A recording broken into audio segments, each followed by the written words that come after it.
Good morning. Today we are continuing with CO5. I can use equivalent fractions to simplify a fraction and solve a problem. So we're going to be working with those fractions today. Equivalent fractions are key, so we need to remember how to find that equivalency. If it is equivalent and it has equivalency, it means it's having the same value.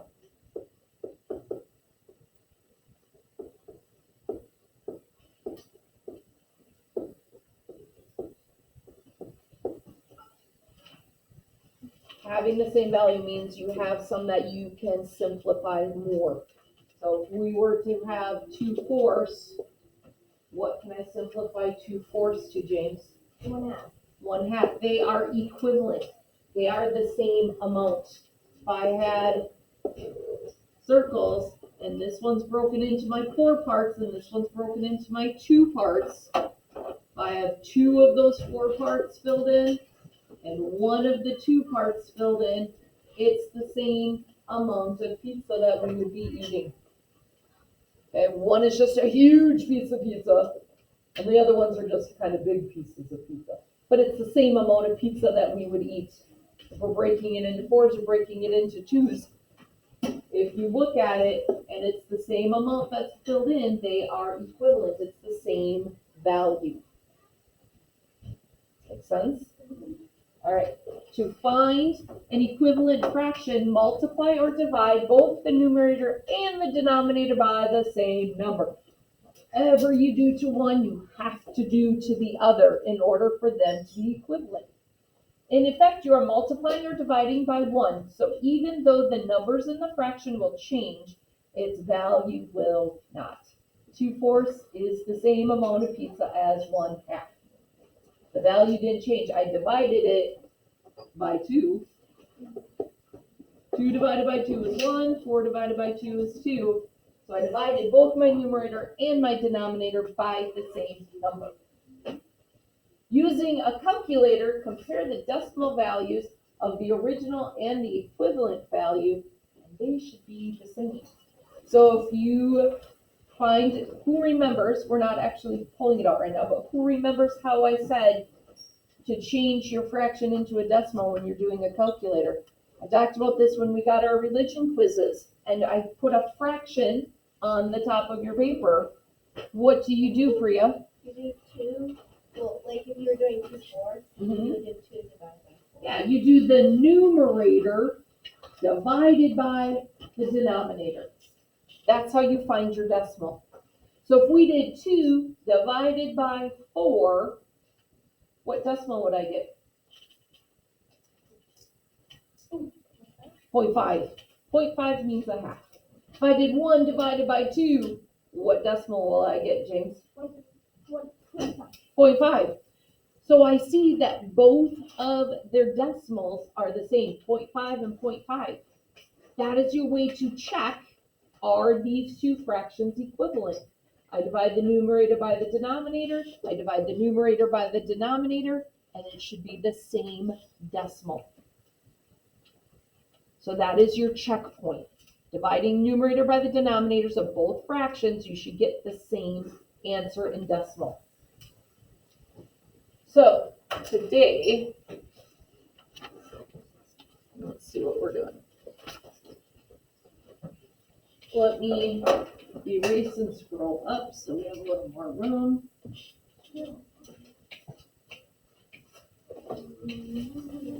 Write 2 equivalent fractions for each given fraction. So are you just writing one equivalent fraction?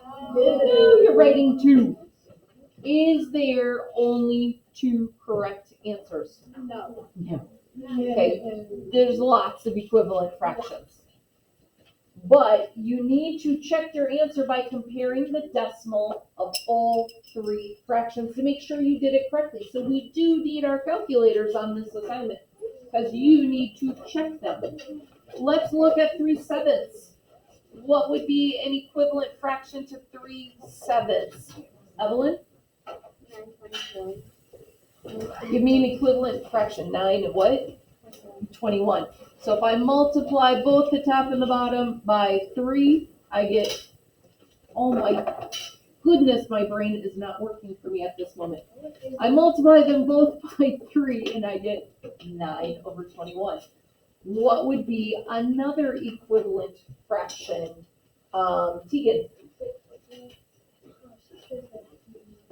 So if I multiply both the top and the bottom by 2, I get 6/14. Now, we need to take out our calculator. I know there were other possible fractions we could have put there, but we're going to check and see what is 3/7. What is my decimal for 3/7? James. Can I grab a calculator? Yes. Go quickly and quietly if you need to grab your calculator. The rest of us are moving on. Hugo, what is my decimal? Like 0.429. 0.4. I'm just going to round it to my hundredth place. 0.43. Okay. My calculator said 0.4286. Yeah. I'm just going to round it to the hundredth place. 0.42. Now let's do 9 21st, 21. 9 divided by 21. What is my decimal? Hugo? The same thing. 0.43. Now let's do 6 divided by 14. What is my decimal? The same thing. Oh, did I do my equivalent fractions correctly? Yay. Yes. So that is check your answer by comparing the decimal values. I want to see that decimal value on there. You are not going to just give me equivalent fractions and move on. You must check with your calculator and write the decimal and make sure each of your equivalent fractions gives you that same decimal. I want us to get into the habit of checking our work, not just saying, oh, I know this, I've done equivalent fractions, got it, and just whip right through, because it is super easy to make simple mistakes. We saw that correcting our work from yesterday. There was a lot of us that when I was writing it on the board, we went, oh, I see where my mistake happened. I had my math facts wrong, or I accidentally wrote the wrong number down. Simple mistakes are really, really easy to make. So you must get in the habit of checking your work. I want to see those decimals each time. Okay, we're not working on this right now because we have a little bit more to do. Proportion. What is a proportion? The proportion are two equivalent values form a proportion. So if it is a proportion, it means they are two equivalent values. Usually, so commonly, we'll see these as fractions. Does it always have to be fractions? No. We could see 0.5 and 2/4 would be a proportion. Usually we don't see it like that. Usually we would see 2/4 and 1/2 as our proportion. Usually it is in fractions. So you can solve for a missing value in a proportion by using equivalent fractions. Find the scale factor between numbers that are known, then apply the scale factor to the unknown value. Scale factor, that's a new term for us. But look at what it's saying. If we had 2/4 and we roll it, let's do a different one. Let's say we have 1/3 and we have 9.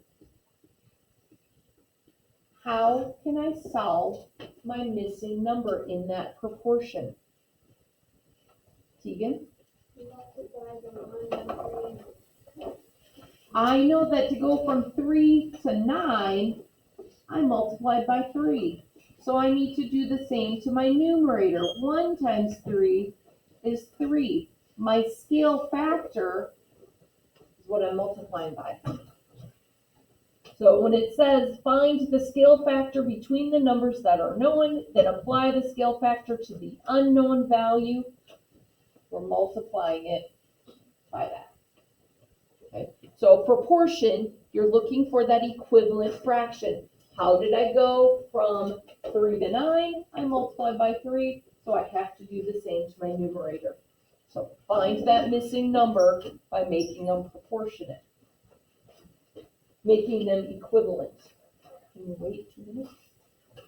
All right, so below our proportions, find the value. Oh, wait. Compare the decimal values. Same thing. They're equivalent. Proportions are equivalent. So you're going to compare their decimals. 1 divided by 3, 3 divided by 9, same decimal answer. So we're going to do the same thing, checking our work, finding those decimals. So it's still working with those equivalent fractions. Now we just have the term proportion and scale factor thrown in there. Same work. We're doing the same thing.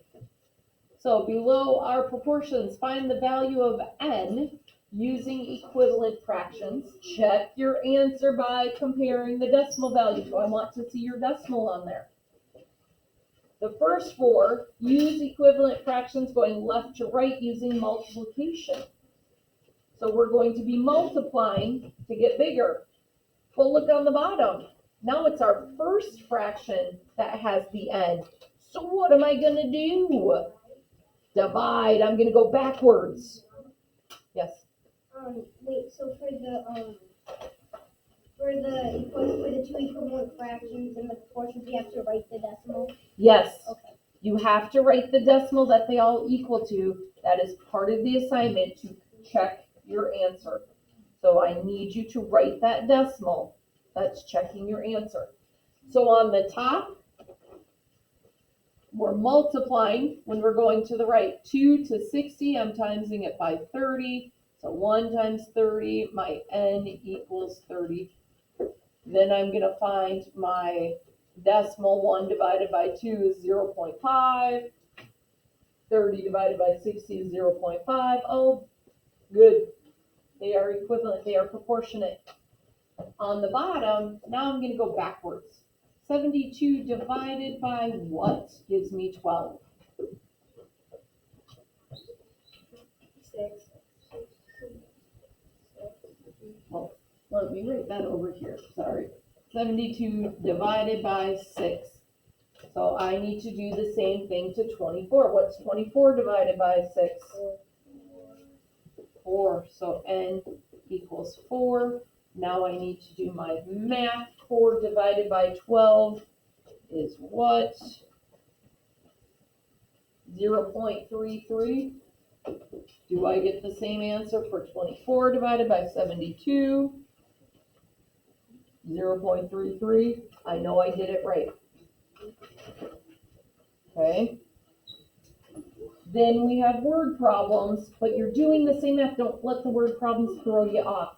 For the word problems, do we need to write the decimal?